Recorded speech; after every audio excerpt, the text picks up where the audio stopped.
Port de masque, distanciation, voire semi-confinement, le chef de l'État a encore parlé.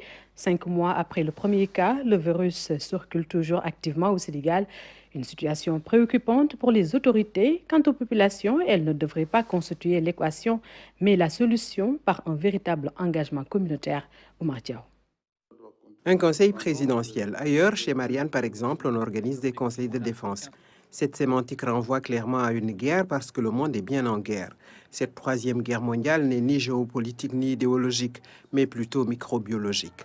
L'actuelle crise sanitaire suggère des remises en question urgentes, impose d'inventer de nouveaux paradigmes dans toute la polysémie du mot.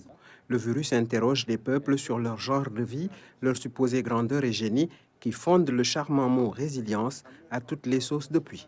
Entre mars et août, presque un semestre d'une lutte acharnée et pas encore une lueur d'armistice, ni même un bref cessez-le-feu. Dans les pays du Nord, les cas repartent à la hausse, alors le maintien des efforts est plus que jamais un impératif pour que les énormes sacrifices consentis et le tribut déjà versé servent à quelque chose.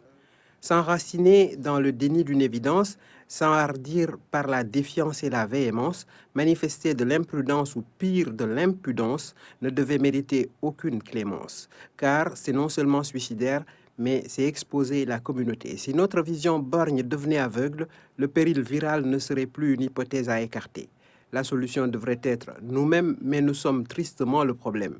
Ceux qui savent décrypter un discours, les bons entendeurs, ont certainement relevé l'accent combinatoire en filigrane dans l'expression du président de la République.